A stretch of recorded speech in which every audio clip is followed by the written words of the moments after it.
orqangizdan mag'zava ag'darganlar atrofingizda dumini likillatadi. To'g'ri, moliyaviy ahvolingiz yaxshi emasdir hozir, balki shu moliyaviy ahvolingiz sabab obro' ham yaxshi emasdir. Sinovlar ketidan sinovlar kelib, orqangizdan labizsiz, va'daboz, qarzi bor, aldoqchi yo firibgar ham deyishayotgandir balki. Elni og'ziga elak tutib bo'lmayapti. To'g'ri, oldingidek davralar to'g'ri, hozir sizga emas, boshqalarga ajratilgandir.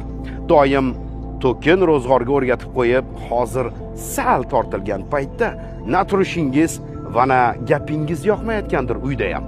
Oldinlari aytganingizga bittada itoat qilganlar yo ishingizni bajarib yurganlarga gapingiz tugul, so'zingiz, hatto ovozingiz ham yoqmay qolgandir.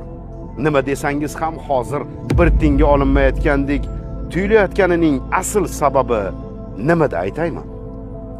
To'g'risini ayting, o'zingiz ham fahmlab bo'ldingiz-ku. To'ppa to'g'ri.